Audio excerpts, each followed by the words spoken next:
அந்த அந்த big pass Julie என்பவள் நான் பிக் பாஸ் ஜூலிக்கு சப்போர்ட் பண்ணல.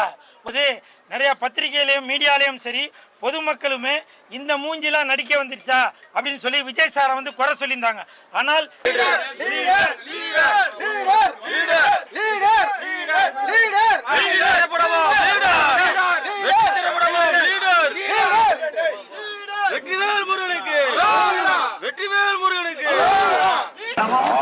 இன்று பங்குனி உத்திரம் இந்த நன்னாளில் பொன்னாளில் வருகின்ற ஏப்ரல் 3ஆம் தேதி உலகமே எதிர்பார்த்து கொண்டிருக்கும் லெஜண்ட் அவர்கள் நடித்த லீடர் படம் ரிலீஸ் ஆகுது.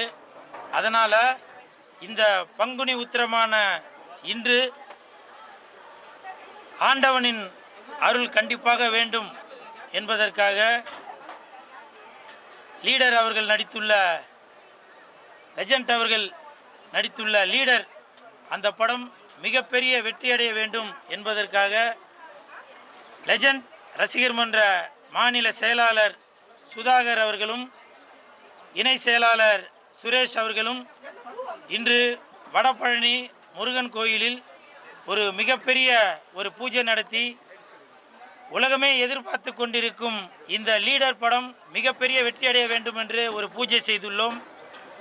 அதற்காக நான் பல நடிகர்களுக்கும் இயக்குநர்களுக்கும் தயாரிப்பாளர்களுக்கும் படம் ஓடணும் அப்படின்றதுக்காக பல பிரார்த்தனைகள் செய்துள்ளேன். இந்த லீடர் படம் மிகப்பெரிய வெற்றியடைய வேண்டும் என்று வடபழனி முருகன் கோயிலில் லீடர் வராரையா வராரே லெஜண்ட் வராரே.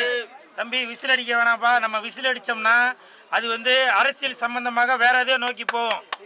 ஏன்னா லெஜண்ட் அவர்கள் எந்த ஒரு அரசியலிலும் இல்லாதவர், லீடர் அவர்கள் எந்த ஒரு அரசியலும் இல்லாதவர். வராரையா வராரு லெஜண்ட் தான் வராரு, வராரையா வராரு லெஜண்ட் தான் வராரு. எதிரிகள் சுடுக்கெடுக்க லீடர் தான் வராரு, எதிரிகள் சுடுக்கெடுக்க லீடர் தான் வராரு. வராரையா வராரு 3ஆம் தேதி வராரு, வராரையா வராரு ஏப்ரல் 3ஆம் தேதி வராரு. வராரையா வராரு லீடர் தான் வராரு, வராரையா வராரு லீடர் தான் வராரு. இன்னைக்கு விஜய் சார் ரசிகர்களாக இருந்தாலும் சரி, அஜித் சார் ரசிகர்களாக இருந்தாலும் சரி, ரஜினி சார், கமல் சார், இப்படி அனைத்து ரசிகர்களுக்குமே இன்று எதிர்பார்த்து கொண்டிருக்கிற அந்த லீடர் படம் வருகின்ற ஏப்ரல் 3ஆம் தேதி உலகமெங்கும் தமிழ், இந்தி, கன்னடம், மலையாளம் இப்படி அனைத்து லாங்குவேஜிலுமே ஒரு மல்டி லாங்குவேஜ் படமாக இந்த படம் லீடர் படம் உருவாகுது. தயவுசெய்து எல்லோரும் இந்த படத்தை பாருங்கள்.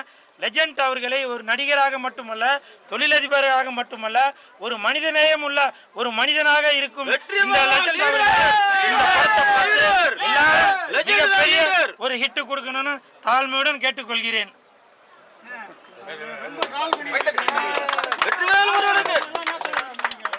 சார் அவரை ரொம்ப ட்ரால் பண்ணிட்டு இருக்காங்க, நடிக்க தெரியல, ரெண்டாவது படம்லாம் இருக்கு. அதை பற்றி என்ன நினைக்கிறீங்க சார்? ஒரு சின்ன எக்ஸாம்பிள் சார். எல்லாரும் வந்து இப்போ லீடரை வந்து லெஜண்ட் அவர்களை வந்து ஏதோ எல்லாரும் குறை சொல்லிட்டு இருக்காங்க, கிண்டல் பண்ணிட்டு இருக்காங்க அப்படின்னு சொல்றீங்களா? இன்னைக்கு தமிழகமே உற்று நோக்கி கொண்டிருக்கிற அந்த விஜய் சார் அவர்கள் ஆரம்பத்தில் முதல் படம் நடிக்கும்போது நிறைய பத்திரிகையிலையும் மீடியாலையும் சரி பொதுமக்களுமே இந்த மூஞ்சிலாம் நடிக்க வந்துருச்சா அப்படின்னு சொல்லி விஜய் சாரை வந்து குறை சொல்லியிருந்தாங்க. ஆனால் இன்னைக்கு அந்த விஜய் சார் வந்து உலகமே எதிர்பார்க்கக்கூடிய அவ்வளவு கோடிக்கணக்கான ரசிகர்களை வைத்துள்ளார். அதே மாதிரி இந்த லீடர் அவர்களும் உலகம் முழுவதும் மிகப்பெரிய ஒரு ரசிகர் பட்டாளத்தை சம்பாதித்துள்ளார். அதனால யார் என்ன சொன்னாலும் சரி, லீடர் அவர்கள் மிகப்பெரிய ஒரு வெற்றியை கொடுக்க போறாரு. நீங்க எல்லாரும் அதை எதிர்பார்த்துட்டு தான் இருக்கீங்க. இந்த உலகம் தாழ்ந்தாலும் ஏசும், வாழ்ந்தாலும் ஏசும். அதை பற்றி எதையும் கவலைப்படாமல் ரசிகர்களை திருப்திப்படுத்தக்கூடிய ஒரு மனிதனாக லெஜண்ட் அவர்கள் இருந்து கொண்டிருக்கிறார். அதனால வருகின்ற ஏப்ரல் 3ஆம் தேதி லீடர் படம் ரிலீஸ் ஆகுது. எல்லாருமே நல்லா பாருங்க, சந்தோஷப்படுங்க.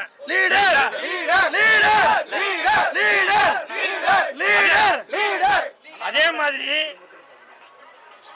இப்போ நேற்று ஒரு சம்பவம் பார்த்துருப்பீங்க. தாவேகா அந்த நிகழ்ச்சியில் பாட்டிலை வந்து தூக்கி அடிச்சிட்டாங்க அப்படின்னு.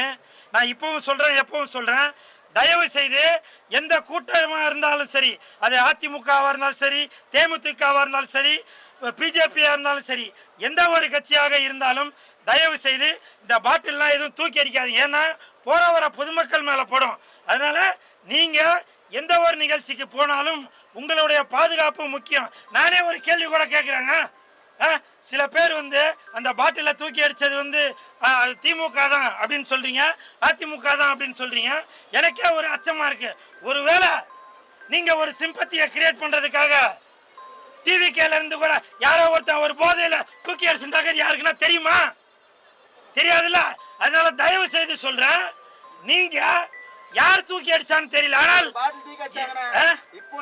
அப்படியா இருக்கும் இருக்கும். அதனால தயவு செய்து அது டிவிகே கட்சியா இருந்தாலும் சரி, அதிமுகவா இருந்தாலும் சரி, திமுகவா இருந்தாலும் சரி, எந்த ஒரு நிகழ்ச்சி இருந்தாலும் தயவு செய்து உங்களுடைய சேஃப்டி தான் முக்கியம். அதை நீங்க பாருங்க, சரிங்களா?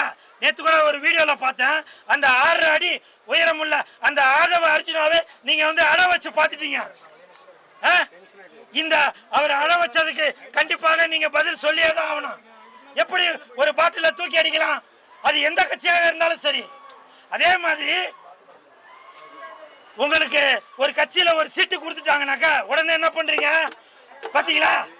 இப்ப கூட இந்த மாதிரி ஒரு தீய செயல் நடந்துட்டு தான் இருக்கு. அங்க இருந்து பாட்டில தூக்கி அடிச்சது அது யாரு? அதிமுகவா? அது திமுகவா? இது டிவிகேவா? இது பிஜேபியா? இது பாமகவா? யாருன்னு எப்படி தெரியும்? உங்களுக்கு அரசியல்ல ஒரு சீட்டு கொடுத்துட்டாங்கன்னா நீங்க உடனே என்ன பண்றீங்க? பொதுமக்களுக்கு தொந்தரவு தர மாதிரி ரோட்ல பட்டாசு அடிச்சு போடுறீங்க. ஒரு பெண்மணியோட காலில் கூட அது பட்டிருக்கு. இதுக்கு யார் பதில் சொல்றது? நீங்க ஜெயிச்சு சொகுசாக கார்லயும் பங்களாலையும் வசதியா வாழ்ந்துட்டு இருப்பீங்க. ஆனால் பாதிக்கப்படுறது நாங்களா? எங்களுக்கு ஏதோ ஒண்ணு ஆச்சுன்னா யாருங்க பொறுப்பு? உங்களுக்கு சீட்டு கொடுத்தாக்க உங்க வீட்டுக்குள்ள பட்டாசு வெடிங்க. புரியுதுங்களா? தயவு செய்து பொதுமக்களுக்கு எந்த ஒரு அரசியல்வாதியும் அரசியல் தொண்டனும் தொந்தரவு தராதீங்க.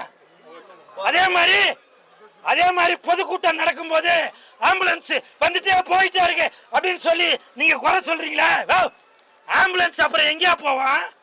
சந்துக்குள்ளேயும் மூத்த சந்துலையும் முட்டு சந்துக்குள்ளேயுமா போவான்? நீங்க மீட்டிங் நடத்துறது பொது இடத்துல, ஆம்புலன்ஸ் போற மாதிரி இடத்துல தான் நீங்க மீட்டிங் நடத்துறது. அப்புறம் ஆம்புலன்ஸ் எங்க போவோம்? உங்க மண்டபல ஏரியா போவோம். தயவு செய்து நீங்க கூட்டம் காட்டணும் அப்படின்னு நினைச்சீங்கன்னா ஒரு காலி கிரவுண்ட்ல போய் நடத்துங்க.